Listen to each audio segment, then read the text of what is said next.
Saudações a todos vocês, começando aqui mais uma transmissão pelo canal do Conde, um programa muito especial hoje, com dois talentos.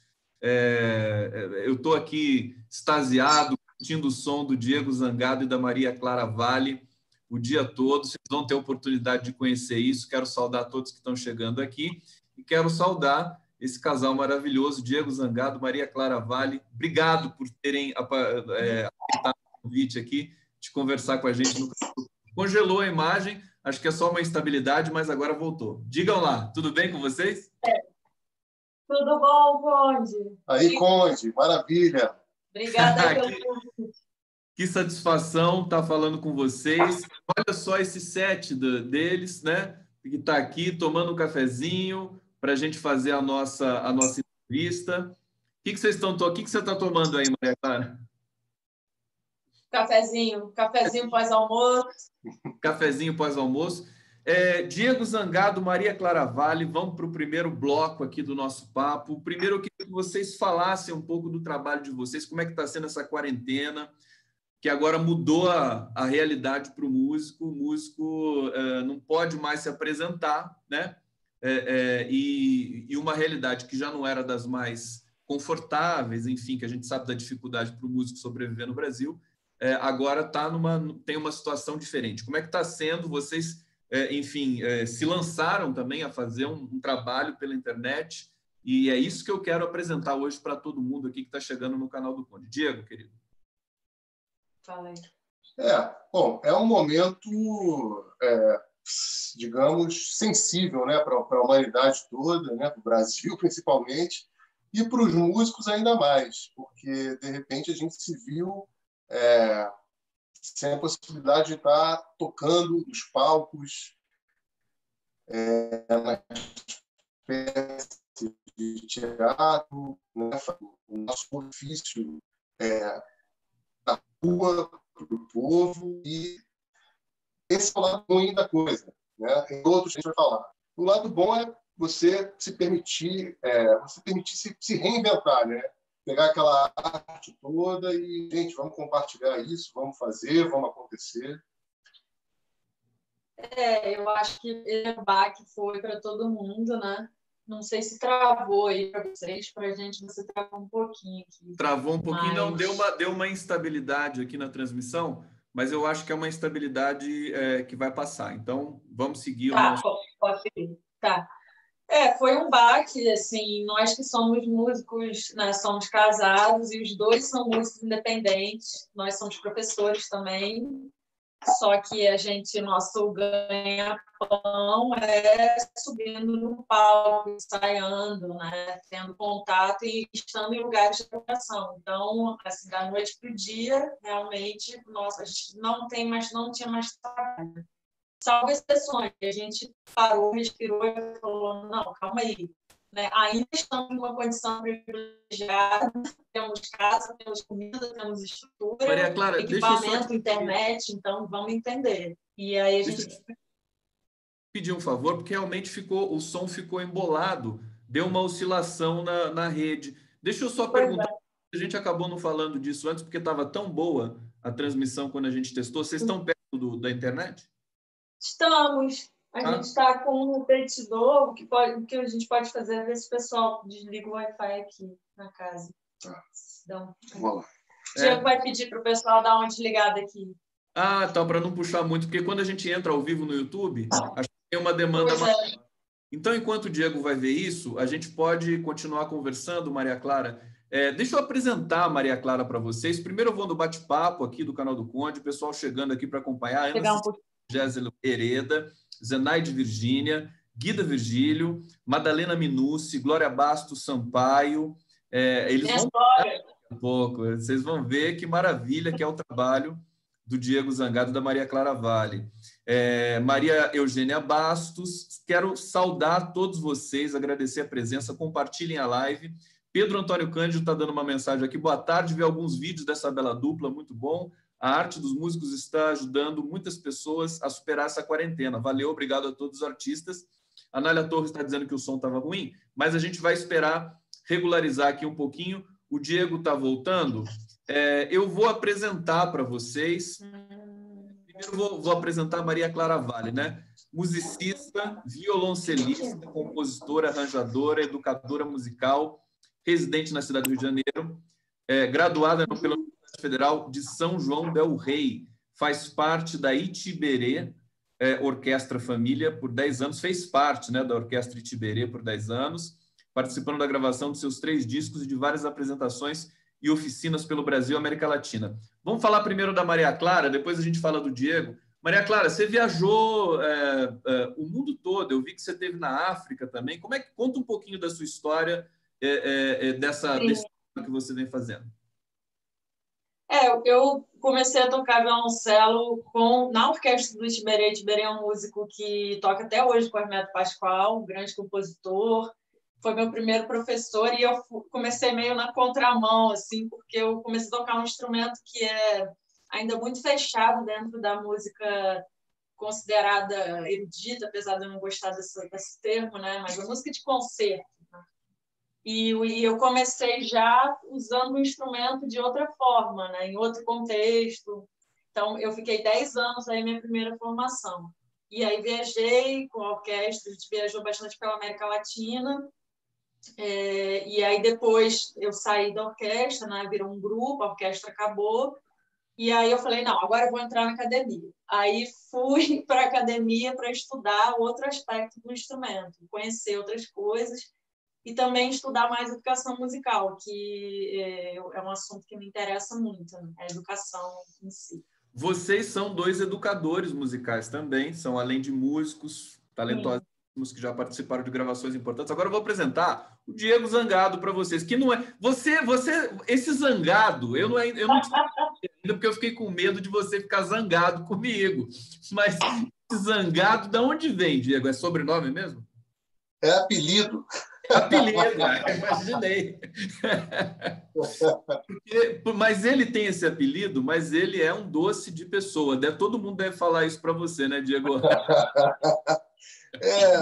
Terapia ajuda, viu? Terapia ajuda. Terapia ajuda. Gente, o Diego Zangado é um talento espetacular. Baterista, percussionista, educador há 20 anos, artista Canopus Drums. Depois você explica para a gente o que é isso. Bosphorus Cymbals e Shared Cases.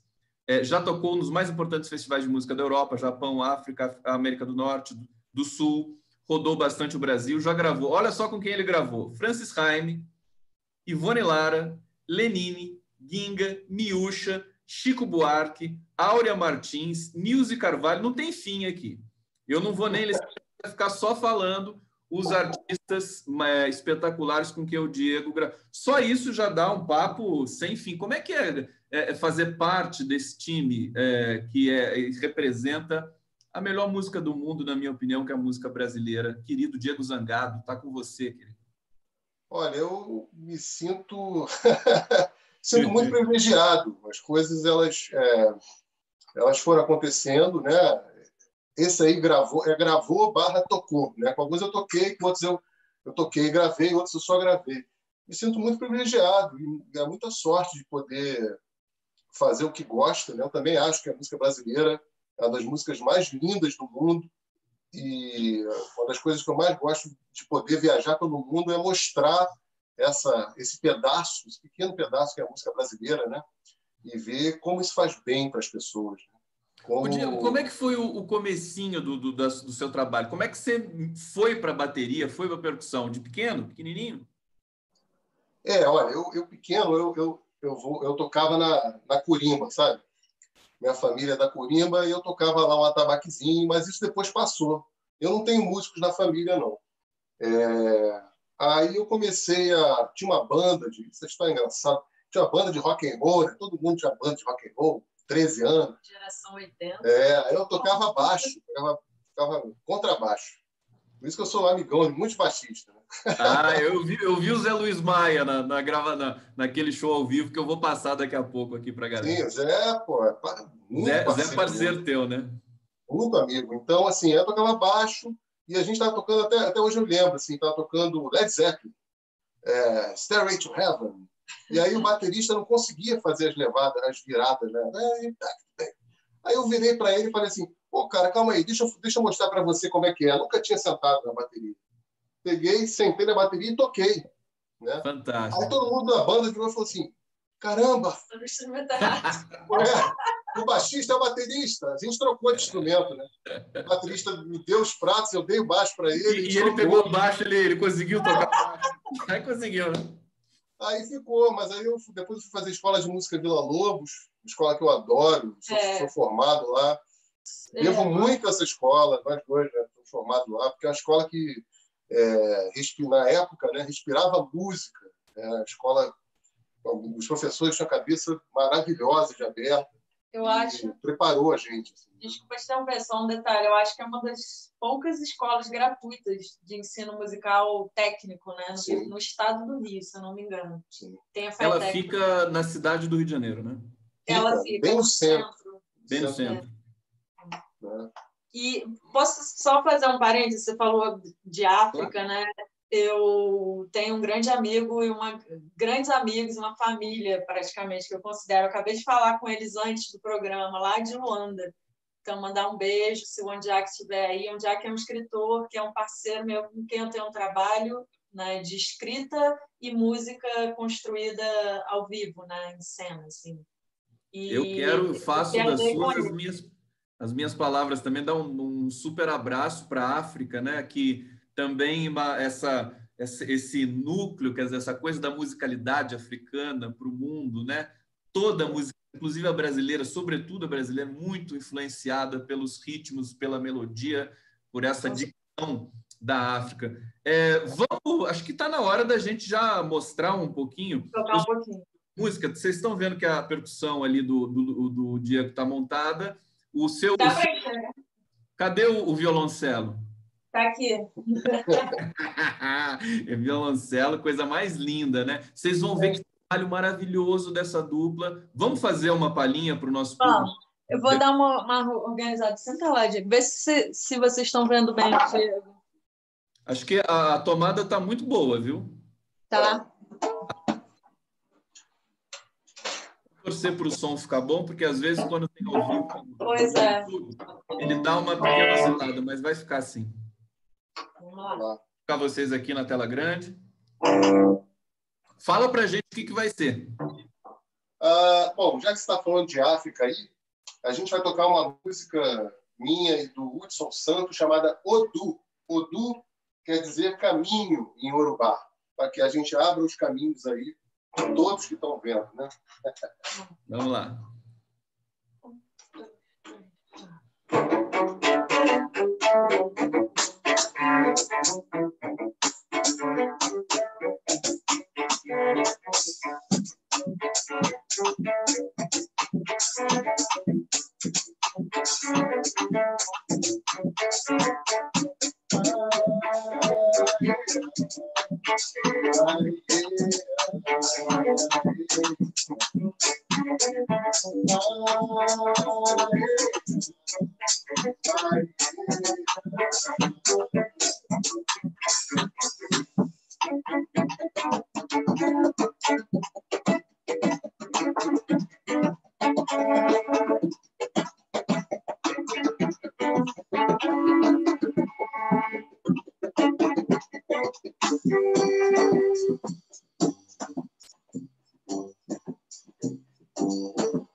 Sensacional, parabéns.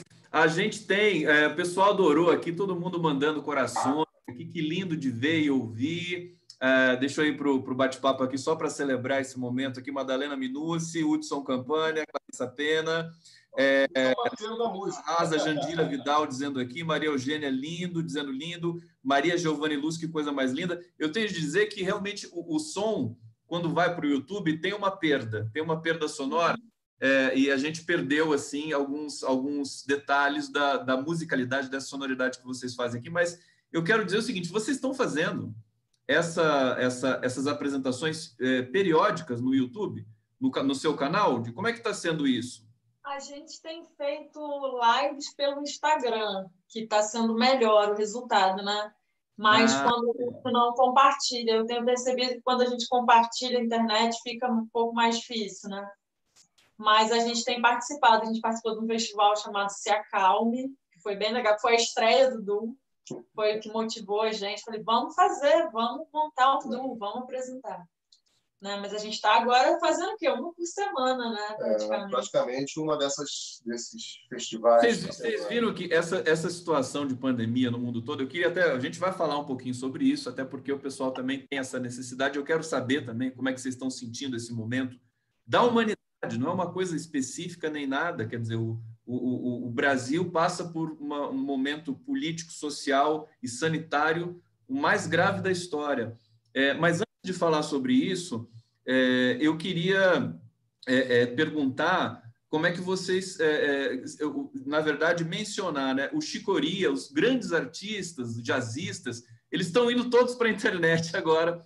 O Chicoria, todo dia ele ensaia ao vivo pelo Facebook, não sei se vocês já viram isso, mas eles, porque perderam esse contato, né? E o artista precisa do contato com o público para poder fazer florescer a sua própria arte, e acho que nesse momento também para oferecer, né? Oferecer um momento para acalmar as pessoas que estão angustiadas dentro de casa. Eu queria te perguntar isso, quer dizer, de repente vocês podem fazer todo dia o ensaio de vocês aberto para as redes, né? Porque vocês ensaiam todo dia, né? Ou não? Sim, a gente toca todo dia, né? Não necessariamente juntos, mas a gente está tentando manter o contato com a música, porque ela realmente salva, né? Eu acho que a arte ela tem essa função. A gente vai entender como é que a gente vai ressignificar ela nesse momento, mas ela é fundamental, né, para os momentos de crise da humanidade, né?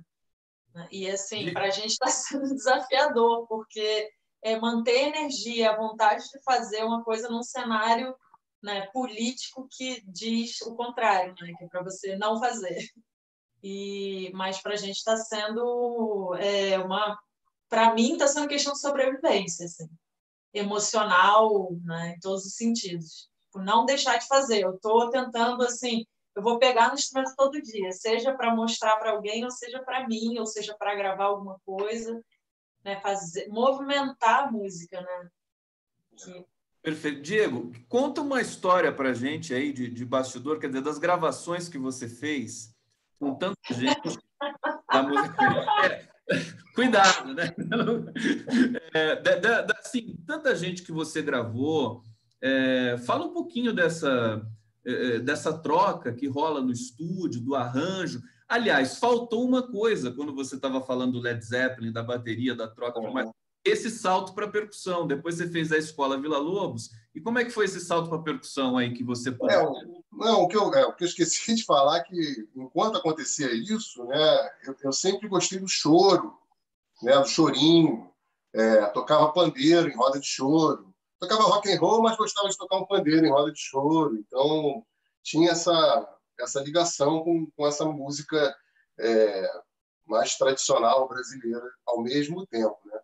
E aí, quando eu fui para essa escola, para essa academia, você aprende teoria, percepção, aí você vai estudar realmente essa música mais erudita, né? Que, enfim, música dos compositores da Europa, tocar em orquestras. Então, o que acontece é que é o seguinte, eu sou fruto daquela geração do final dos anos 90 da Lapa, do ressurgimento da Lapa, do samba e do choro na Lapa. Então, eu estava ali, tocando com amigos, vendo muitos mestres tocar, né? Tinha um bar na Lapa que tocava lá o Nelson Sargento e aparecia a Beth Carvalho para dar uma canja no bar, né?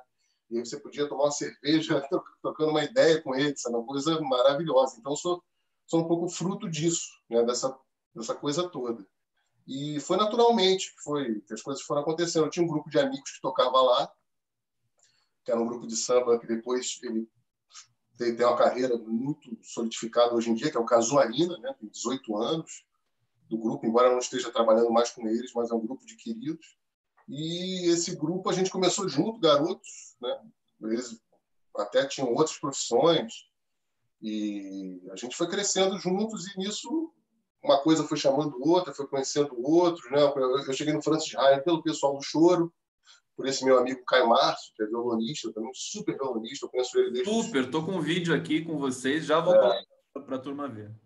Pois é, e aí eu fui chegando, aí você começa a fazer essa coisa da música, né? A música ela é quase quer dizer, eu ia falar que ela é um ato religioso, não, mas ela é um ato sagrado, né? Porque é muito sagrado você ouvir o que o outro está tocando e dialogar com ele. Isso é uma... Diego, e você tem algum mestre assim da percussão, da bateria, que você possa dizer para a gente no Brasil? Eu percebo que você construiu muito a sua técnica, a sua dicção, mas você tem algum nome assim para falar para a gente? Alguém que influenciou você? Eu tenho vários. Vários, claro que tem, sempre tem, né? Isso é muito complexo, até por conta do... Para quem não sabe, eu estou lançando um livro junto com o meu parceiro Fernando Baggio, chamado Samba de Bateria. Eu ia falar do livro agora. Enquanto você fala, eu vou colocar o livro aqui para todo mundo ver. Isso, o livro está saindo pela editora Tipografia Musical, são os parceiros queridos também. Esse livro aí é fruto de uma pesquisa de 10 anos de pesquisa. Assim, o livro a gente começou a escrever, começou a sentar para escrever mesmo em 2013 e finalizamos, né, quase ano passado, muito tempo de escrita mesmo, porque ele vem tratar de um assunto que é o que era o samba pré-bossa nova, o que era o samba vindo das comunidades, né, dos guetos negros mesmo, né? E como isso foi mudando. Na era do rádio já mudou um pouco, né? Aí na era das gravadoras já mudou um pouco mais. Na era da televisão, aí que mudou mesmo, né? Então, eu tenho mestres que eu não conheci, mas que eu ouvi muito eles, né? Por exemplo, o Luciano Perrone, eu gosto muito. Tem um mestre que eu conheci, toquei com ele, que eu gosto muito, é o Wilson das Neves, né? Nossa, esse é uma... Eu não era da banda dele, não, mas eu tive a sorte de fazer alguns shows com ele. Ele me sacaneava muito. Eu acho que ele sacaneava muito os bateristas, né? Assim, ô, garoto! E tem também esse da Vivo, participou do lançamento do meu livro lá em São Paulo, que é o Nenê, o baterista Nenê. Esse é uma grande referência, maravilhosa. Assim, é um compositor, pianista, né? Esse livro, eu não tive a oportunidade ainda de manusear, eu vi a resenha, recebi lá o material, mas eu acho que é um livro referência, né? Porque ele relata todos esses músicos aí, não só do passado, mas também do presente. Confere Confere, falo É um trabalho de pesquisa bastante rigoroso que vocês fizeram, né? Sim, o livro ele tem uma primeira parte que ele primeiro fala da felicidade enorme, que o nosso livro é prefaciado pelo Ney Lopes, né? Que para a gente é uma autoridade tanto em samba quanto em cultura negra, cultura afro-brasileira, ele é um papa para a gente. E o nosso livro ele tem a primeira parte bem histórica mesmo, fundamentando não só aquela história assim, o samba nasceu, não. Né? O samba ele nasceu em vários lugares, não sou eu que vou apontar, né? Mas falando dos músicos que fizeram aquilo acontecer. Né? E é engraçado, muita gente fala assim, não, mas é engraçado que se vocês vão em dado momento e depois vocês pulam. A gente pulou de propósito, porque a gente não quis falar, por exemplo, do samba jazz. A gente não quis falar do samba jazz, porque já é uma coisa que está muito bem documentada. A gente quer passar por baixo daquilo ali, né, para chegar no acho que olha que sensacional, né? Grande músico, grande, enfim, pesquisador também. Eu me lembrei aqui da história social do jazz do Eric Hobsbawm, né? Talvez o Brasil precise da história social do samba, né? Até porque o samba nos define em grande medida enfim, a nossa cultura, a nossa psicologia e tudo mais. Agora, falar um pouquinho com a Maria Clara sobre o seguinte: você toca um instrumento que substancialmente da música clássica, da música erudita, o violoncelo. E você faz um uso diferente do violoncelo. A gente percebe em todas as apresentações, a gente percebe uma técnica muito apurada, mas que você traz, assim, lembra um pouco o Hermeto, essas ousadias da música contemporânea e tal. Eu queria que você falasse um pouco da construção dessa sua estética, dessa sua técnica aí. Sim, diferente do Diego, do instrumento do Diego, né, eu não tenho muitas referências, né? Então isso é bom e ruim, porque a gente não tem muitos violoncelistas e violoncelistas fazendo coisas na linguagem da música popular brasileira. A gente tem já bastante violinistas, né, que historicamente o violino ele entrou na música popular nos bailes, nas boates, né? E o violoncelo não, eu não sei porque, assim, tem um aprisionamento, eu acho, histórico, sabe, desse instrumento. Porque o contrabaixo, que é aquele gigante, ele foi para o jazz, ele foi para a rua, então não é uma questão de tamanho, né? Eu acho que tem uma relação de poder aí que a gente pode estudar, não vou me aprofundar muito, mas que ficou muito fechado na música europeia do final do século XIX e começo do século XX. E as universidades brasileiras, elas estudam ainda só esse repertório, salvo exceções. Então, foi um caminho, assim, difícil depois que eu saí da orquestra, porque na orquestra, como estava tudo na contramão do que estava sendo feito na academia, então estava tudo certo. Eu não tinha referência de violoncelo na orquestra, mas eu tinha referência dos outros instrumentistas, eu ouvia muito, a gente trabalha muito por imitação, né? Como é que a flauta toca isso? Será que eu consigo fazer esse som no violoncelo? Como fazer? Então, tem um trabalho de pesquisa, né? Você vai aprendendo e pesquisando ao mesmo tempo. E aí, depois que eu fui para a academia, que eu levei um susto. Eu falei, caramba, tô lascada, assim, tô ferrada, o que eu vou fazer? Mas eu tive a sorte, ou, enfim, de encontrar um professor maravilhoso de São João del Rei, o Abel, meu querido amigo, mestre, que não é da música popular, mas é um educador. Então, não importa, você não precisa estar taxado em estilo, né? E ele entrou nessa comigo de fazer pesquisa e de me deixar livre, sabe? Enquanto eu estudava técnica que vem dessa escola europeia, que é muito importante, né? E aí, depois disso, eu fui descobrindo que no jazz, na Europa e nos Estados Unidos, já tem um caminho aberto, né? Aí eu comecei a ter referências, né? Conheci uma grande violoncelista alemã chamada Suzanne Pohl, que toca muito, muito bacana. Se quiser conhecer o trabalho dela, vale a pena. Assim. Ela toca o quê? Ela toca toca violoncelo de 5 cordas, né? Ela fez um instrumento com uma corda a mais e ela toca uma onda jazzística, às vezes meio rock and roll, livre, improvisação. O que me vem em mente, eu queria até, porque eu sou também sou vivo ouvindo música e pesquisando e saber de tudo, do mundo todo, me vem à mente o Stéphane Grappelli, que foi o violinista, né? Já pegando a parte do jazz, por excelência, mas o trabalho também do Madrideus, que usa muito o Sim, um violoncelista bem interessante. E no Brasil, o Jacques Morelenbaum, né? Que acho que ele estabeleceu um padrão assim muito interessante, ainda que seja encaixado. Ele tem um trabalho do Jacques Morelenbaum com o Ruichi Sakamoto, que é o jazzista japonês, absolutamente maravilhoso, junto com a Paula Morelenbaum também. Então, agora, vendo o seu trabalho, eu vou colocar um vídeo aqui. Assim, é muito forte o que você faz também, que é o que vocês fazem juntos, mas o violoncelo é muito poderoso, né? Ele tem uma... Ele entra de um jeito... Fala, o que você... Ô, Diego, os seus amigos, eles já estão aqui no chat. Olha só, vou ler para você. Maia. Zé Luiz Maia está aqui.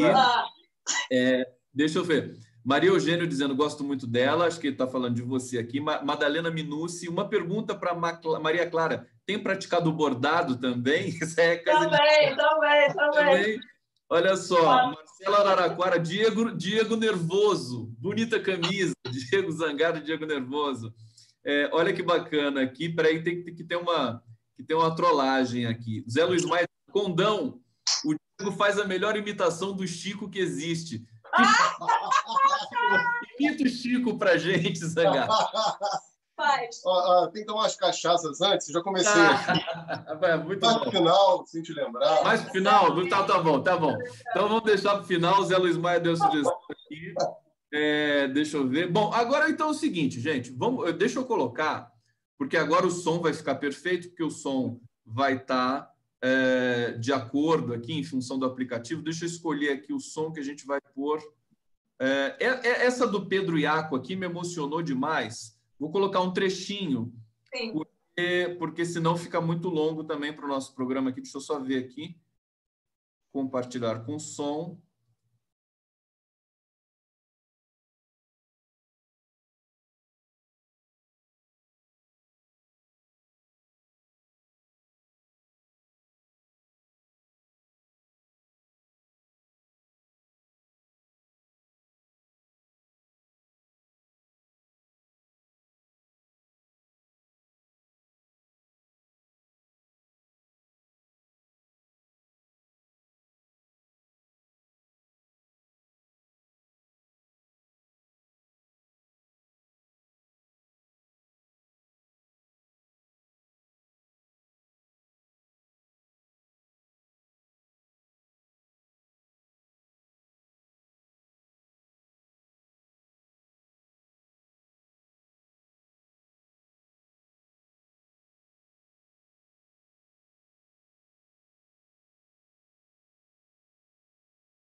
Porque senão fica longo, mas assim, emocionante. Eu estou arrepiado aqui. A audiência subiu aqui, lindo demais. O Zé Luiz Maia está falando aqui. E assim, o trabalho, né, da Maria Clara. Agora, o Pedro Iaco é impressionante, né? Ele é um milagre, né? Fala pra gente, como é que é esse... Foi o seguinte, eu conheci o Pedro através da Luísa Lacerda, que também é a minha outra grande parceira, que eu tenho um duo, mandei uns vídeos, maravilhosa. Vou trazer aqui. Ela que me apresentou o Pedro, eu não conhecia, assim. E aí a gente se conheceu, falou, não, a gente tem que tocar alguma coisa juntos, vamos embora. E aí ele fez um show no Rio, através de um projeto que eu tenho, chamado Som na Toca. E aí ele me convidou, a gente fez 2 músicas, dentre elas essa, que é Olhos de Olhos Lúcifer. de Lúcifer. Mas a composição é dele ou é de... A composição é dele e o arranjo de cello eu construí. A gente foi construindo junto, né? E é uma melodia Quando que foi gravado esse vídeo? Esse vídeo eu acho que foi no ano passado, se eu não me engano, pelo estúdio Saui. É um estúdio que faz uns vídeos bem bacana, uma produtora de vídeo independente. Essa sonoridade do Pedro Iaco me lembrou um pouco o Ginga. E você, Diego, gravou com o Ginga. O que você gravou com o Ginga aí? Conta pra gente. Ele é uma figura do Ginga, né? Ele é figuraça, né? Com o Ginga eu fiz um pedaço de... Eu fiz um projeto Pixinguinha com ele, uma viagem, né? Dessas viagens, tocando. Não foi gravação dele, ele foi tocando. Tem aquele disco dele com o Francis Haime. É lindo, né? Aquilo é maravilhoso, né? E com o Francis, o que você... fala uma gravação só para gente. Eu queria dizer para todo mundo que está assistindo aqui que esses vídeos que vocês estão vendo aqui, esse vídeo maravilhoso, Pedro Iaco, a Maria Clara, vocês podem acessar no YouTube, está no YouTube. Ele está no seu canal, Diego? Esses vídeos estão no seu canal? Esse aí, ele saiu pela Saui, está no canal da Saui. Tá. SAWI. Porque eu vou colocar, então não coloquei, depois eu vou colocar na descrição dessa entrevista todos esses links, porque eu quero também o canal do Diego Zangado, porque eu acho que é a via para que a gente possa estar sempre acompanhando o trabalho de vocês. Estou colocando aqui, compartilhando. Olha o canal do Diego, está aqui, tem vários vídeos aqui que eles fazem. E aí vou pedir inscrições também para o canal. Fala, Diego. O Francis eu toco desde 2003, né? Entre idas e vindas, assim. Então tem esses DVDs ao vivo do Francis aí que ele lançou. Eu estou em alguns deles, com certeza. Eu gosto muito do Francis. Ele falou que já está assistindo também. É um sofredor vascaíno que nem eu. Né? Grande compositor, uma grande figura esquerdista também. Uma pessoa maravilhosa. Assim. O Francis, ele é muito legal, porque eu viajei bastante pelo Brasil e pelo mundo com o Francis, né? Tenho memórias assim maravilhosas também de turnês que a gente fez. A gente fez um projeto Pixinguinha, que era um projeto tão legal, né? Que pegava artistas da região Sudeste, com a região Sul, com a região Centro-Oeste, eles iam fazer uma caravana pelo Nordeste ou pelo Norte. Era sempre assim, né? Enquanto aqui no Sudeste estavam artistas do Norte e do Nordeste. E eu lembro uma vez do Francis, a gente fazendo, acho que foi Recife, Praça do Arsenal, era shows em praça pública. Assim, você era em teatro, era o ingresso a R$2, né? E Praça do Arsenal, a gente tocando Vai Passar, né? Carnaval, aquela coisa, aquela multidão pulando. Isso é uma memória que eu tenho. Você contou falar de histórias engraçadas. Na verdade, eu quero contar essa história, que ela é bem emocionante. A gente tocar o Vai Passar, né? E ser aquela catarse coletiva. E o Francis, agora que fez 80 anos, ele estava, né, fazendo uma turnê de shows e eu estava junto dessa vez. E é engraçado como agora essas grandes canções dele, como Meu Caro Amigo e Vai Passar, mais do que nunca viraram uma catarse coletiva no show, né? Porque são músicas dos anos 70, 80, mas é aquela espiral cíclica do tempo que às vezes volta, né?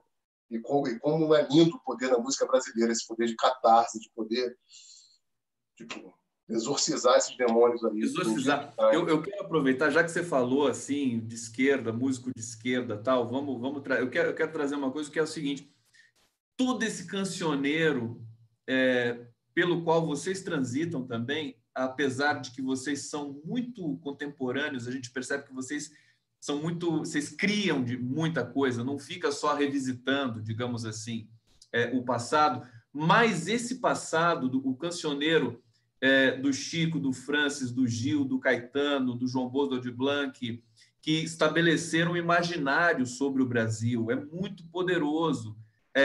As letras da canção, todas elas resistindo a um processo político opressor da ditadura militar, e agora tudo isso retorna com muita força. Retorna porque, na verdade, a gente está num processo, a meu ver, mais perigoso e deletério do que a própria ditadura militar. A gente está numa mistura de uma confusão, inclusive diante desse problema que a gente tem da pandemia do coronavírus.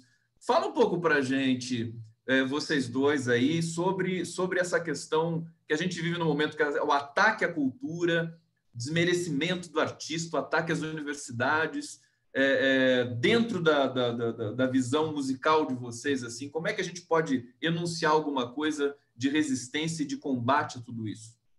Quem quiser começar? Eu queria apontar só uma coisa curiosa, né, que a gente tem sofrido muito por conta da falta de memória histórica, né, do nosso país, mas a memória está na música.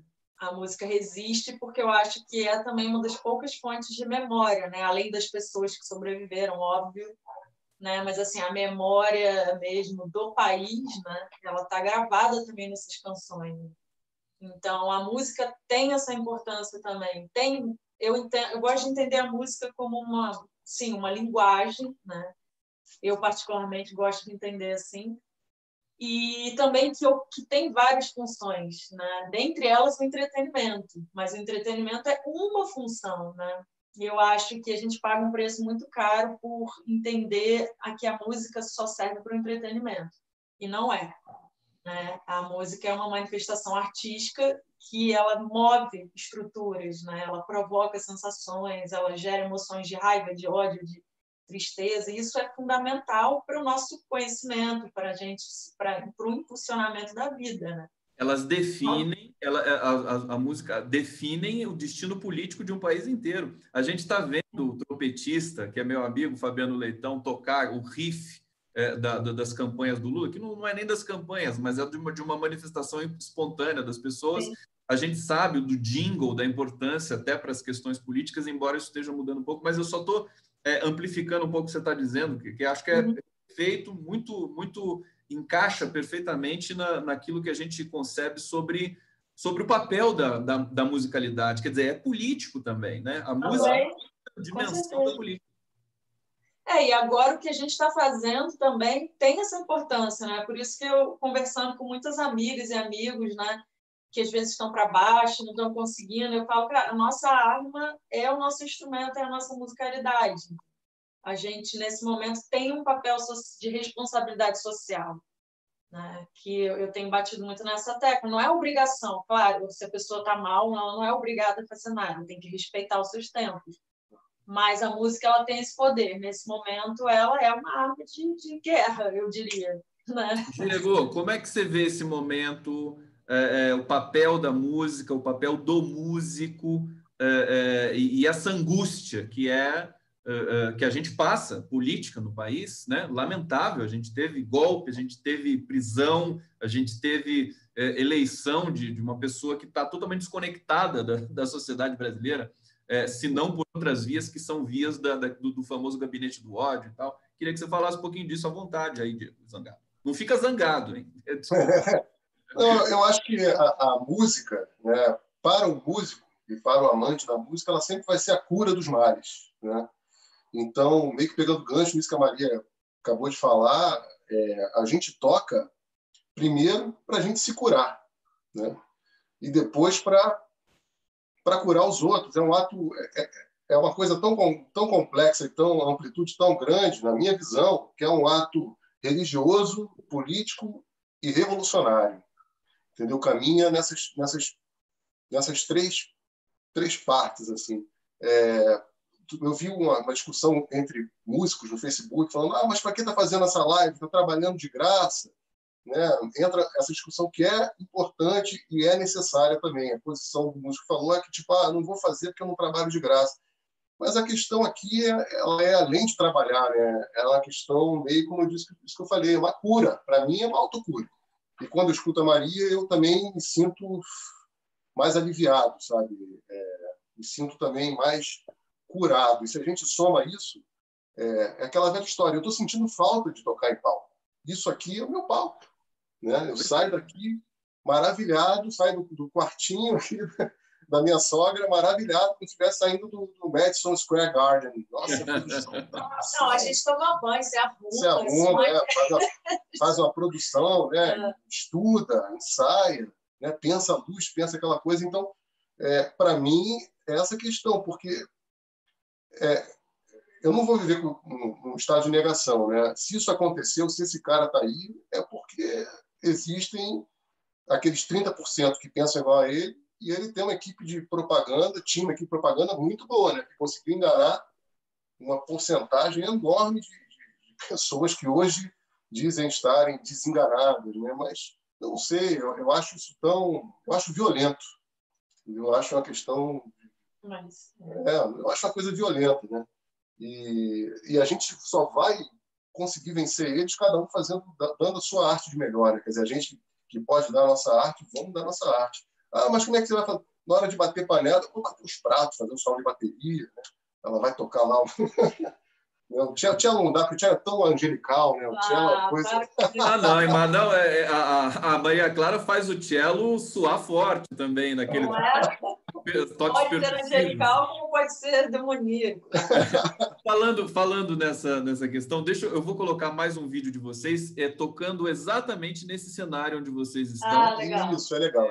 Que é uma coisa muito linda aqui. Peraí, deixa eu só colocar aqui, compartilhar direitinho para vocês ouvirem. Vou pegar desde o comecinho aqui.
Colocar só um trechinho, não dá vontade de parar, mas é que a gente precisa dar sequência aqui no papo.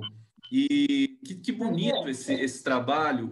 Maria Clara, fala um pouquinho dessa gravação que vocês fizeram aí. Essa foi para o Instagram? Essa foi. Ela está no YouTube do Diego. No meu eu vou subir também, começar a movimentar. Está no IGTV de nós dois, no Instagram e Facebook, página. Eu li... ouvindo o trabalho de vocês, vem uma coisa essa identidade sonora do Brasil, Vila Lobos, me vem muito forte. E as experimentações, né? O Brasil tem muitos compositores que transitaram talvez seja o país que mais tenham compositores que transitam entre o erudito e o popular, né? É um fenômeno que a gente tem aqui. Fala um pouquinho, essa composição é de vocês, essa que a gente acabou de ver. Não, essa a gente fez um arranjo do Vento, do Dorival Caymmi. Ah, do Dorival, perfeito. E aí a gente resolveu quebrar ela um pouco, né? A introdução é um solo improvisado meu, né? E eu fiz mais ou menos, né? Estruturar. A gente gosta muito de brincar com isso, com improvisações, né? De pegar temas assim curtos e na hora entender como é que isso vai acontecer. E aí a gente resolveu fragmentar e botar o tambor, né? Trazer um pouco os elementos da cultura afro-brasileira, que também dialoga muito com a história do Dorival, né? Assim, mesmo que indiretamente, né? Mas ele tem músicas muito sobre essa temática. Ô Diego, você é apaixonado por qual compositor brasileiro? Eu sei que você gosta de todos, é muita gente, mas quem que mexe com você aí nesse cenário aí da composição no Brasil? Fala pra gente. Eu acho que o fato da gente ter começado com Dorival, né? O primeiro vídeo já diz tudo, né? É aquela coisa, a música brasileira é tão rica, né? E você vê o Dorival. O que é o Dorival? O Dorival ele é um pilar da música brasileira, né? Quem faz alguma coisa parecida com aquilo, né? Que não tenha o sobrenome Caymmi, óbvio, né? Mas é uma coisa maravilhosa. É difícil falar, né? A música brasileira é uma coisa maravilhosa. Você falou do Villa-Lobos, eu amo Villa-Lobos, né? Mas Villa-Lobos, você é baterista e gosta de Villa-Lobos? Gosto de Villa-Lobos, adoro, né? Adoro Radamés Inátali, por exemplo, né? Amo a Joyce Moreno, amo. Boto os discos juntos, fico tocando junto lá com ela e tal. Você já tocou com a Joyce, não? Não, ainda não tive esse prazer. Olha, então tá lançado aqui essa. Tá lançado. Deixa eu ler aqui. Ela tem um baterista incrível. É difícil, porque ela é casada com um baterista incrível. Ela é casada com... Então esquece. Então... Muito moreno. Não tem problema, não. Diego, aqui o Zé Luiz Maia está dizendo aqui, vai passar, canta aí, Diego, ele vai cantar no final, vai imitar o Chico Buarque para a gente no final. Ana Ostregésilo dizendo que já se inscreveu no canal do Diego Zangado. O canal, eu coloquei o link do canal na descrição dessa transmissão. Se você descer um pouquinho ali, abaixo do título tal, você vai encontrar o link para o canal do Diego. Então já assistam aqui, simultaneamente já se inscrevam lá, porque eu, inclusive, vou sugerir coisas para o Diego fazer mais transmissões o tempo todo, porque isso vai ser muito importante. A gente vai precisar muito dessa pegada da música brasileira. O Pedro Antônio Cândido está dizendo aqui, Chico Buarque e Francis Raime, além de vários outros, serão sempre revisitados, tanto para compreender a atualidade, quanto para refletir sobre toda a vivência, quando tudo vai passar. Vai passar. Esperamos que passe, né? PC Castilho dizendo, cello revolucionário, cello comunista. Itamara Sier, presente aqui, grande pianista.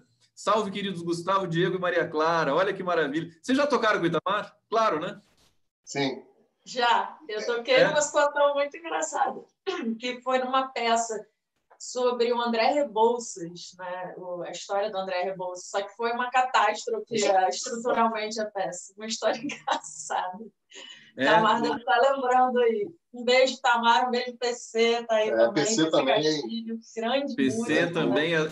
é da tribo. Olha, gente, eu vou colocar mais um vídeo e depois eu vejo que vocês ficam na censura de tocar. Músico é assim, né? Não, mas tá ótimo. Tá ótimo, A gente vai falar.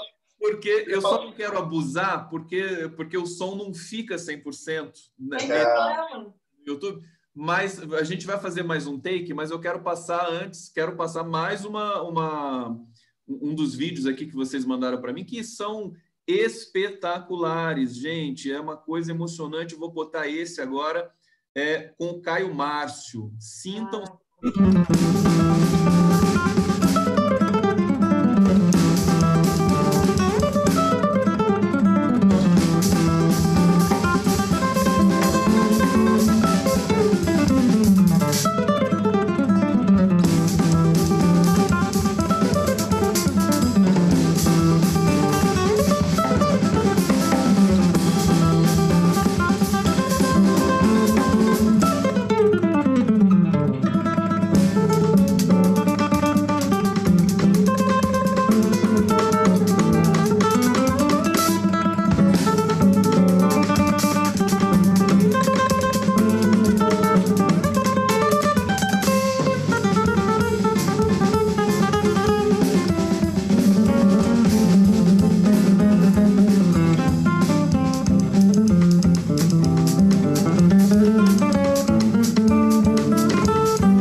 coisa maravilhosa, meu Deus, meu Deus.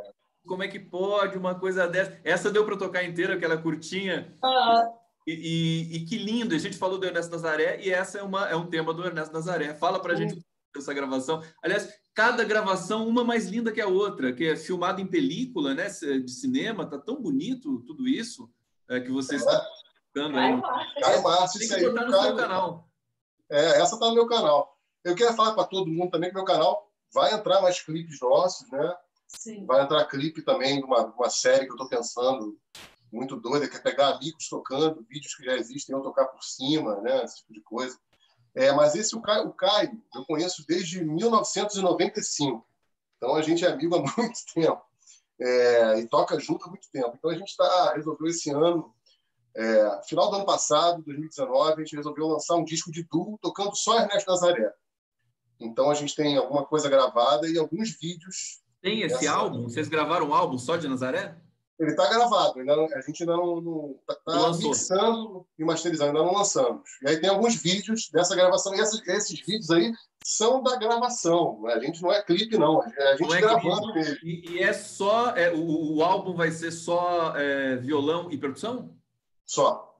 Que coisa mais linda, fala sério. Olha só o currículo que esse cara está montando, gente, Diego Zangado, sinceramente, olha que inveja, são espetaculares. Vamos esticar um pouco essa live, porque tá batendo uma hora aqui, mas eu não quero parar, não. Vocês podem... Dá uma hora, já deu uma hora. O pessoal está curtindo aqui. Deixa eu ler alguns comentários aqui do papo.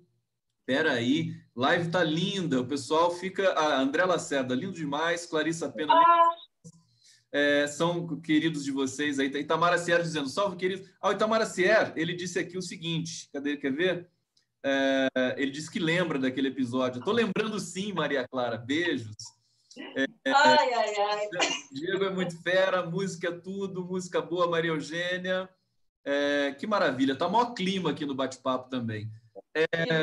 Agora, vamos falar vamos voltar um pouco para o nosso cenário aí de quarentena, de Brasil um pouco. Como é que o Brasil, com tanta coisa espetacular, a música mais poderosa do mundo,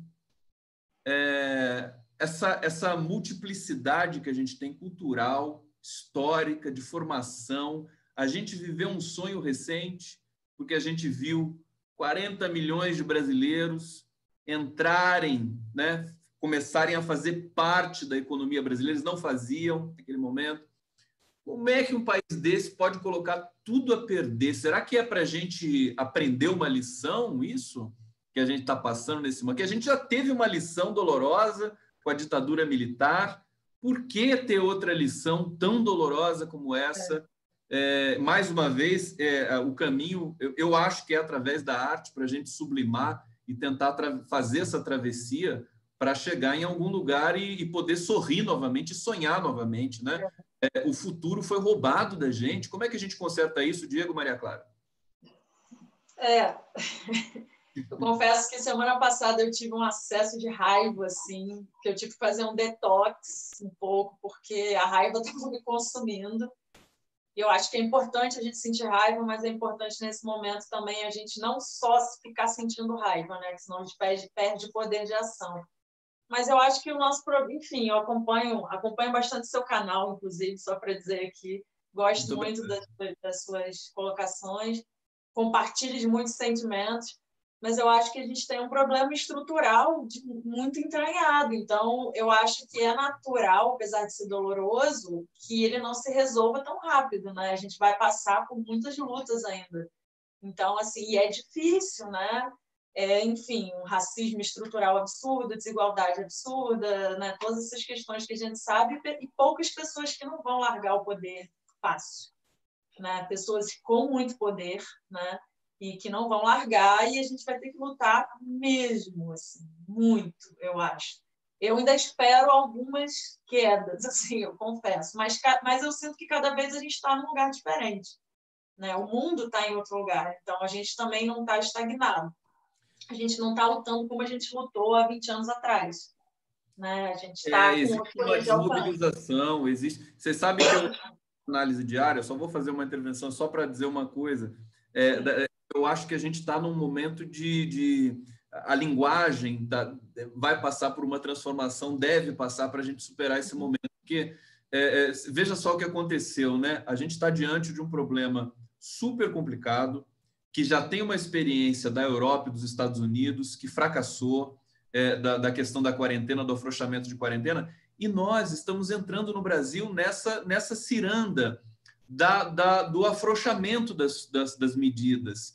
Exatamente. Através de um vetor, que é a presidência da República, de um governo que não tem sensibilidade e que está interessado apenas em vender um medicamento. Isso é a coisa mais assim, impressionante de hoje, e conseguiu dominar a cena. E agora só se fala na tal da cloroquina no Brasil, em vez de se falar em respiradores, em SUS, em atendimento, solidariedade, em hospitais de campanha. Quer dizer, a gente perdeu mais uma vez para esse dispositivo da comunicação de guerra. Eu tenho pensado comigo aqui, Diego, e lanço a pergunta para você, que só a arte, só a música, que entra por outro nível da codificação, da cognição das pessoas, né? A música tem outro código, né? Para a gente, que não é da ordem do racional, para a gente poder tentar fazer uma virada nesse encurralamento, nessa armadilha. Eu também penso o seguinte, na ditadura militar, a MPB foi mais importante do que o MDB, por exemplo, o partido político que se arvorava pela volta da democracia, porque a MPB, durante 20 anos, né, inoculou no brasileiro uma consciência política para poder justamente fazer a virada e a democracia voltar e vicejar. Pelo menos, né, nós tivemos aí quanto tempo de democracia plena mesmo? Foram só 13 anos. Mas antes, com a eleição do Collor, depois a queda do Collor, nós tivemos aí, acho que quase 30 anos de democracia e agora não temos de novo. Fala um pouquinho para a gente sobre isso, querido Diego. É complicado porque você vê a movimentação disso que você falou. É uma máquina de guerra, é a grande mídia é a máquina de guerra. Né? A grande diferença é que, antigamente, a MPB, esses grandes compositores que continuam existindo, assim como tem 1 milhão de novos compositores excelentes também, e que não chegam, não furam, porque a grande mídia está interessada em manter vamos dizer assim, o jabá. Né? Não vou falar mal de... Mas está... Né? Pagou, levou. Né? Então, o caminho, eu acredito, seja a construção dessas pequenas redes, que um dia vão virar grandes redes. Né? Eu sou aqui eu sempre, quando posso, toco com a minha camisa do MST, porque eu sou eu era também um alienado, achava que o MST fazia mal, fazia isso, fazia aquilo, aí você para... né? Um dia você teve essa visão. Sim, normal, quando as coisas aparecem, né? Veja bem, tudo que aparece, é engraçado isso, quando aparece na grande mídia, tudo que aparece como um grande vilão, na verdade, é o grande herói, né? Mas eu era garoto, não sabia, MST, sabe o que vai fazer? Mas isso durou uma semana, fui pesquisar um pouco mais, naquela época não tinha internet, você vai pesquisar um pouco, calma aí, não é bem assim. E hoje você tem aí o maior produtor de orgânicos da América Latina, né? Enquanto a Madeiro está lá demitindo não sei quantos mil, o cara do hambúrguer está o MST doando toneladas de arroz para famílias, né? Então é uma rede, né? Eu me associo a redes. Isso aqui que a gente está fazendo, essa troca, é uma rede, né? Você está sendo, né, muito maravilhoso e bondoso com a gente também está aqui dando a nossa arte, dando o nosso melhor. Troca, a gente não fazer esse trabalho de formiguinha, de redes, de um ajudar o outro, né? Um músico ajudar outro músico, o artista aqui, todo mundo compartilha, criar um movimento, a gente não vai conseguir furar nunca essa bolha, porque todo mundo com quem eu converso, tirando aqueles doentes mentais, né, que são os 30% lá. Não são doentes mentais, enfim, são pessoas que, enfim, têm mais respeito com os doentes mentais. Mais respeito. Me desculpe. Enfim, essas pessoas que têm esse problema de percepção grave da vida, né? A maioria das pessoas desinformadas, você batendo um papo em 5 minutos, você resolve uma questão ali, você joga uma luz, né? Porque acontece desinformação, né?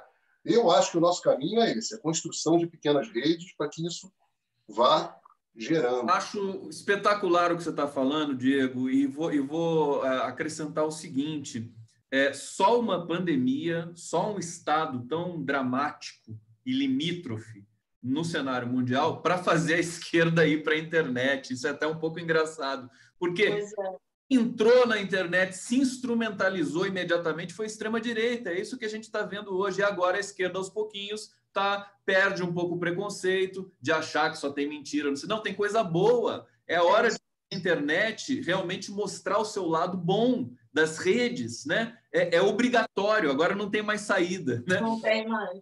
Não tem preconceito, não tem narizinho torto para não gosto do Instagram, não gosto do Facebook, é muito frio. Não, vamos ocupar esse lugar, né? Ô, Diego, deixa eu te perguntar uma coisa. Você está tomando uma cachaça aí? É isso? Tá. Ele sai toda hora para pegar. Então dá um gole por mim. E vamos para mais um take aí de vocês tocando ao vivo para a gente. Fazer uma brincadeira aqui. Posso fazer só uma colocação muito rápida? O espaço é totalmente seu aqui, querida Maria Clara Vale. Eu acho que, só pensando nesse raciocínio, eu acho muito importante a gente falar, né, muito sobre isso, que eu acho que você falou, na época da ditadura, a MPB teve uma função, sim, mas eu acho que tem uma coisa diferente e muito importante, fundamental, que a MPB, na época, era de um grupo de elite, né? Então, assim, você fez uma mudança numa bolha e agora a gente, né, depois desse sonho, governo Lula, enfim, que a gente teve essa inclusão, então, assim, a gente tem que entender que também temos que lidar com o que vem da periferia para dentro, né? Isso é fundamental, esses empoderamentos, né? Eu estou falando aqui no lugar de mulher branca, privilegiada, enfim, né? Isso não tem que vir só de mim, né? Isso está vindo de outras redes, de outros espaços, e a gente tem que abrir esse espaço cada vez mais. Então, acho que a música também está trazendo isso. Estou falando isso porque faço parte de 2 grupos, um coletivo chamado Essa Mulher, que promove a discussão e abre espaço para músicas para compositoras e mulheres instrumentistas, né, com a Aline Gonçalves e Marcelo Velon, e tem um grupo que é um quarteto de cordas. Eu não tinha nenhum vídeo que eu queria mandar, mas acabou que não tem um vídeo bom. Chama Cais. Somos 4 mulheres, estamos finalizando um disco com composições inéditas de mulheres para quartetos de cordas. Então, aproveitando um gancho aí para dizer que, como o Diego disse, tem muita gente compondo, tem muita gente fazendo, tem muita mulher fazendo também. Então, só para... É maravilhoso o que você está falando. A gente tem de preparar né, afofar a terra, mais uma vez, para fazer florescer uma nova safra de vida no Brasil. O Brasil não pode se entregar a esse tipo de situação que a gente está vivendo hoje, né? Com essa hegemonia, com esse centro de poder. Está perfeito isso. Esse papo tá muito gostoso. Vamos fazer uma brincadeira? Vamos. Eu vou mudar um pouquinho a câmera aqui, só para a gente poder fazer uma brincadeira aqui. Talvez fique melhor até. Enquanto isso, até explico o que a gente vai fazer. A gente vai fazer um choro do Elton Medeiros, que eu também toquei com o Elton Medeiros, e com o nosso querido amigo Afonso Machado, do Galo Preto. Muita gente me pergunta assim, Diego, você não toca cello? Eu toco cello também. Eu vou mostrar como é que eu toco o cello. A gente vai fazer esse choro chamado Azulzinho, que é do Elton Medeiros com Afonso Machado, né? Segundo eles, é em homenagem ao bar do Rio de Janeiro, que se chamava Azulzinho. Não tem nada a ver com o medicamento da Pfizer. Isso dá para o meu Diego aí. Vai dar.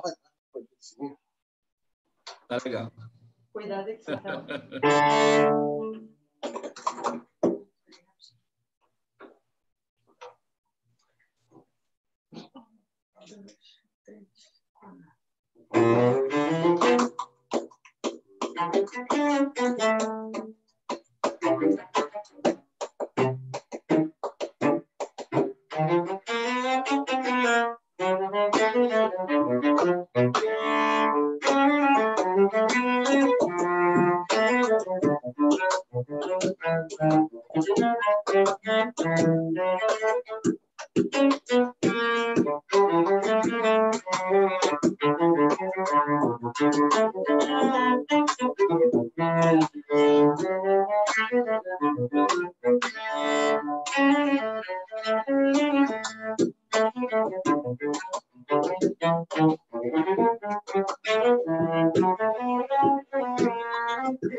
Que maravilha! O que dá um percussionista casar com uma violoncelista, né? Que é exatamente isso. Vai dar... Oi, cara. Como é que é, Maria? O som ficou melhor? Ficou melhor, mas é que a gente tem essa limitação, mas todo mundo adorou aqui. Ficou bacana, deu para sentir bem aí a brincadeira desse timbre, dessa coisa. Você não estraga o violoncelo da Maria Clara, não, né, Diego? Não, ela me bate. Quando eu bato muito forte, eu tomo uma paulada na cabeça. Queridos, deixa eu perguntar agora para vocês o seguinte: como é que tá, antes de entrar nesse regime aí, de ficar em quarentena, isolamento, como é que estava a agenda de vocês? Vocês estavam tocando? O que vocês tiveram de, enfim, agora abrir mão, esperar, né, para poder retomar aí no primeiro momento que for oportuno?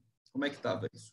Estava uma agenda até meio... A minha, no caso, estava meio quente, que eu estava em lançamento desse show comemorativo de 80 anos do Francis Haime, estava tocando com a Nilce Carvalho, tinha alguns shows com a Nilce, alguns shows com a Gabriela Paz, que é uma cantora de samba também, bem legal do Rio, e estava com praticamente 4 lançamentos do meu livro agendados, né? São workshops, né? Tinha também Porque você faz o lançamento do livro junto com o workshop, é isso? Tudo junto, batendo papo e tocando. Batendo papo e tocando.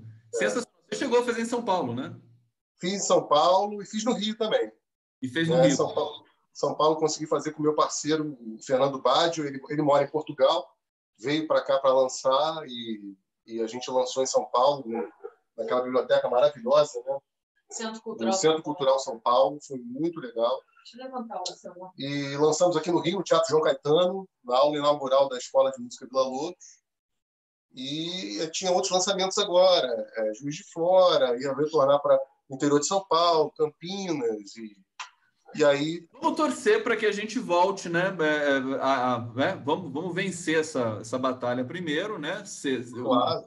Solidariedade, quer dizer, na verdade, quando a gente pensa assim na quarentena, eu acho que também, além de ser um gesto de proteger sua vida, é um gesto ético, né? De solidariedade com as pessoas que vão ficar com a Covid-19 e não vão poder sair de casa, quer dizer, é uma situação dramática, né? Então, acho que é bacana e acho que tem que explorar realmente as redes. O pessoal adorou aqui a apresentação agora de vocês. É realmente apaixonante, vocês são apaixonantes, né? Agora, deixa eu perguntar uma coisa. Vocês têm trabalhos assim do Du? O Du já lançou um álbum? Como é que é isso? O trabalho... Nada! A gente estreou na quarentena. Não, na verdade, a gente se conheceu. Vou contar uma história engraçada, pessoal, né? A gente, quando eu conheci o Diego, a gente tocava num grupo chamado Pedra Lisp, um grupo de música, fazia pesquisa no estilo armorial, né? Música armorial. E eu jurava de pé junto que eu nunca tinha me relacionado com outro músico. Falei, não é para mim, prefiro relacionamentos com outra profissão Aí casei, tive 11 anos. E aí depois a gente teve um coletivo que deu uma pausa, mas agora provavelmente vai voltar, que é o coletivo Odu, de onde nasceu essa música também, né? Que é com o PC Castilho, que estava aí, o Hudson Santos. Hudson Campana. Campanha. Ah, não sabia. Ele estava ali no começo. E aí, essa quarentena, eu recebi um convite para participar do festival Se Acalme, que foi o primeiro festival, né, que a gente fez uma live. Eu falei, Diego, vamos embora, é agora. Deixa eu perguntar uma coisa a vocês. Vocês já viram que tem um aplicativo, eu ainda não sei qual é também, que você pode tocar com outros músicos simultaneamente à distância, ao vivo? Então, mas sem delay? Porque o problema então, eu estou procurando isso. Eu também estou procurando. E o primeiro que achar, avisa o outro, tá? Por favor. Porque isso é espetacular. Porque pode fazer a sessão, você pode ter 8 pessoas tocando simultaneamente com som. A tecnologia já é capaz de fazer isso, né? Porque aí você vai ter essa experiência, né? Pois é, isso seria muito bom. Festivais. O que a gente tem feito é muitas pessoas assim, você grava um vídeo, aí manda, a gente toca, grava por cima e edita, né? Mas essa coisa da simultaneidade pode ser bem interessante. Bom, eu vou pegar mais um vídeo, vou pegar o da Nilce agora, que é magnífico, e que você são lá, né, Diego? Deixa eu só colocar aqui, deixa eu localizar. Vocês vão ver que coisa maravilhosa essa canção e esse arranjo.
Sensacional, como não amar Nilce, Nilce Carvalho e o Diego Soberano ali na bateria, o nosso querido Luiz Maia também ali, todo tocando ali. Todo dançante. Sabe o que o Zé Luiz espetacular. Eu fico pensando, gente, a hora que a gente superar esse momento da pandemia, da proibição de aglomeração e tudo mais, as pessoas não estão respeitando muito, mas, por exemplo, show não está tendo mais. Se a gente voltar a ter o privilégio de poder se abraçar e curtir um show, vai ser tão bonito, né? Vai ser uma loucura. O português falaram, né? Não é? Porque é tão bom um show, né? É tão bom fazer, é tão bom assistir, é tão bom vivenciar aquilo. Fala um pouquinho para a gente dessa perspectiva, que a gente vai ficando ansioso para voltar a tocar as pessoas. Nossa, muito, muito. Para mim, é aquilo que a gente falou, a live tem para a gente essa função, né, de um show, essa energia, né? A Nilce é uma queridíssima, a Nilce é maravilhosa. O Zé que fala que histórias loucas, né? A Nilce, a primeira vez que eu toquei com ela foi em 2009. A gente foi fazer um show no Senegal. O Zé, foi a primeira vez que eu toquei com o Zé também, o Zé. Nilce, que loucura é essa? Você arrumou uma banda para fazer um show no Senegal e a gente não ensaiou. A gente foi ensaiando no avião. Assim. Como é que vai ser? Eu conto, você conta, isso e aquilo. E com a Nilce eu rodei também muito o mundo, muito essa parte de África, Oriente Médio, Ásia. Né? Graças a ela, ela é muito querida no Japão, na China, enfim, né? No Oriente Médio mesmo. É uma coisa ela assim... é esplendorosa. Ela é do Rio de Janeiro? Ela é carioca? Ela é do Rio de Janeiro, eu acho que ela nasceu em Campo Grande, né?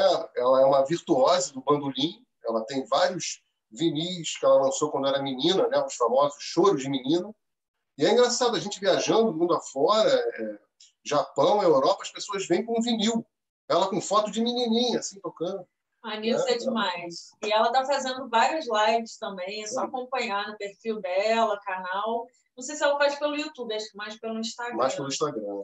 Olha, a gente está caminhando aqui para o final. Eu quero primeiro eu quero falar da questão dos. Vocês são educadores também. Eu não quero deixar de falar disso.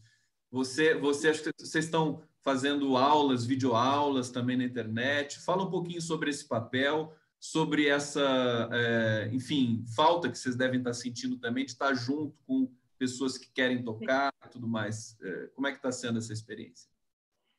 Eu já dei muita aula, assim, tanto para criança, bebê, turmas grandes, mas no momento atual eu estava mais tocando e com uma turma de prática de conjunto, né? São vários instrumentos, a gente criando junto, e a gente está tendo essa dificuldade de não conseguir tocar online ao mesmo tempo, então o aplicativo vai ser muito bem-vindo. Alguém já deu uma sugestão aqui, falou, tentem o vídeo college. Depois, talvez já tenha surgido aqui. Mas a gente está tentando criar alternativas, né? Aí também surgem outras ideias, tipo, vamos usar esse espaço coletivo para cada um apresentar uma música, fazer uma espécie de sarau. Mas faz muita falta, né? Porque enfim, eu sou Paulo Freireana até, enfim, e gosto muito. E acho que você ensinar, na verdade, você está do outro lado, mas você aprende, né? Não existe essa hierarquia, essa relação de poder. Enfim, dá um tema para mais uma hora de conversa. Diego, então, como é que... Desculpa. Não, só para resumir, que eu sinto muita falta do contato físico, né? De você estar olhando no olho da pessoa, ouvindo ali. Mas eu acho que é isso, guerrilha, é guerra, a gente vai achar formas. Eu sigo dando aulas online, continuo com meus alunos, né? Dou aula numa... Você deve dar aula online mesmo antes da questão da quarentena.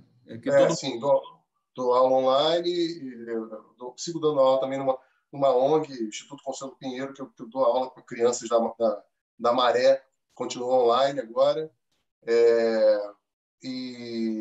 Enfim, o meu canal de YouTube, se você for ver, agora que estou subindo as músicas. Antes tinha muito conteúdo de estudo, de bateria, e eu estou criando também um curso, criei já, né? Vou subir sempre aos domingos, um curso livre sobre o livro, entendeu? Está lá ali para quem quiser fazer, quem quiser tocar e tal. E é legal, eu gosto muito disso, já criei vários cursos online criei vários, não, tem tem um curso online de ritmos brasileiros. É que quando você para e pensa, cara, isso dá um trabalho, ritmo brasileiro, é uma coisa assim que é infinito. Cada estado parece que é um país de tanto ritmo que tem dentro, né? Então, aí eu fico vendo isso, aí agora estava dando aula um pouco antes, eu falei, não, mas estou dando aula aqui, está dando aula para um aluno, bom aluno, e está tocando Boi do Maranhão, sabe? Essa coisa fica assim, o Brasil é uma coisa... impressionante. Né? É um compêndio, né? Fazer é aquela história que eu te falei. Acho que pensa nisso, fazer a história social do samba. Em algum momento. O Ney Lopes e Jorge Simas já tem alguma coisa nesse sentido aí, né? Tem o dicionário social. Acho que o nome é História Social do Samba mesmo, tem dicionário do samba. Falando em boi, pegando um gancho, por exemplo, que é um ritmo tão legal e tão fora da mídia, né? Lá do Maranhão. Tem um vídeo maravilhoso da Maria, com a Luísa Lacerda, que eu acho que a gente mandou, que é um boi. Deixa eu ver se eu acho aqui. Qual que é o nome do vídeo? Lua Cheia. Lua Cheia. Peraí, deixa eu ver se eu acho aqui. De uma compositora, Rosângela Macedo. Lua Cheia, tá aqui, eu tinha selecionado. Deixa eu colocar um pouquinho, então, para a gente ver aqui. Peraí.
Pessoal está aqui também emocionado. Aqui é a Luísa Lacerda. Que voz, que sensibilidade. Esse vídeo, deixa eu ver a data aqui, quando que é. Eu acho que tem uns 2 anos, talvez. Um pouco, não, acho que nem 2 anos, tá aqui desde fevereiro de 2019. Gente, sabe o que eu tava, enquanto eu estava ouvindo, né? Tão forte, o pessoal se emocionou aqui também.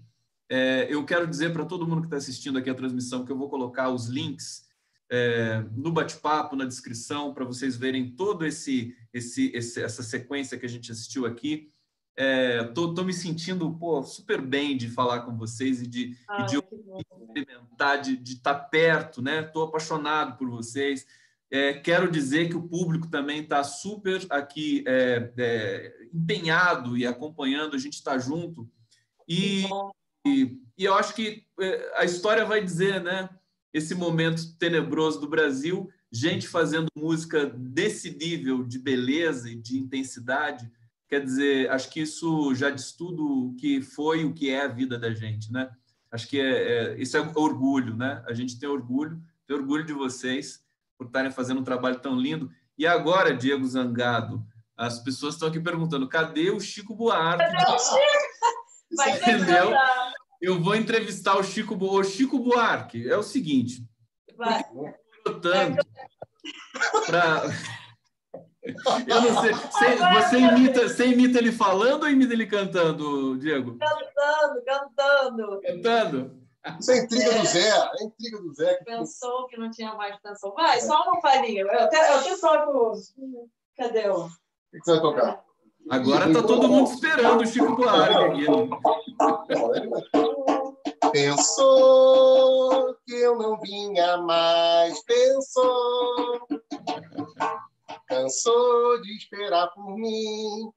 Acendeu o refletor. Aprume o tamborim, aqui é meu lugar, meu filho. Que carinho do Chico Buarque. Chico Buarque, salve Chico, coração, salve Diego Zangado, salve Maria Clara Vale, vocês são espetaculares. Vamos conversar mais, vamos fazer essa conversa de vez em quando. É tão bom, ninguém vai proibir a gente de fazer isso. Não, ninguém vai. E quero desejar assim uma sorte imensa, sucesso. Entrem com tudo nas redes, façam a triangulação Instagram, Facebook, YouTube, Twitter. Estou aqui, estou à disposição de vocês para fazer a condução aí. Tá sempre dessa entrevista vai sair uma matéria, vai sair uma reprise, várias coisas. Vocês podem ficar à vontade, podem pegar a entrevista, divulgar nos canais de vocês também. Todo mundo que assistiu aqui, divulgar o trabalho dessa dupla maravilhosa e agradecer a presença de todo mundo que acompanhou aqui. Dias percussivas aqui, Diego Zangado e Maria Carvalho. Obrigado, queridos. Um beijo muito grande. Deixo a palavra com vocês. Muito obrigada. Foi uma felicidade também. Boa tarde incrível para a gente. Muito bom. Passou rápido, né? Nem sei quanto passou tempo. Rápido. Beijo, meus queridos. Até a próxima. Valeu, gente. Tchau, tchau.